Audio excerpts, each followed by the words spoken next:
Serial మాత్రం serious గా చూస్తుందండి, ఇంటి పని మాత్రం సీరియస్ గా వదిలేస్తుందండి. పిల్లలు మాత్రం గాలికి వదిలేస్తారండి. ఇక్కడ అమ్మ అంటాడు, ఇదిగో నీకు ఫోన్ ఇచ్చా చూసుకో.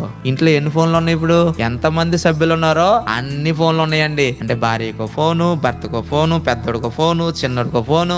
ఆ వాడుకోరా ఫోను, ఇక చూసుకోండి తెల్లారి వరకు ఛార్జింగ్ ఉండాలే గానీ ఎవరికి నిద్ర ఉండదండి. ఏంట్రా అంటే ఏమీ ఉండదండి, కళ్ళు లోతుకి వెళ్ళిపోతాయండి, తలపోటు వచ్చేద్దండి, చివరికి జుట్టు ఊడిపోద్దండి. ఆ తర్వాత ఏమండి 20 సంవత్సరాల వయసు ఎంత ఉంటుంది తెలుసా, 40 ఉంటదండి. ఎందుకంటే నీకు సమస్యలు వచ్చాయి, నువ్వు సమస్యగా మారిపోయావు అన్నాడు. ఒక తల్లిగా హన్నాను చూడు, ఆమె ఎప్పుడు దేవుని మాటకు కట్టుబడి ఉంది, ఒక విధేయతను చూపించింది. ఇటువంటి తల్లి ప్రతి కుటుంబంలో ఉంటే ఆ కుటుంబం దైవ కుటుంబంగా పిలువబడుతుందా లేదా చెప్పండి.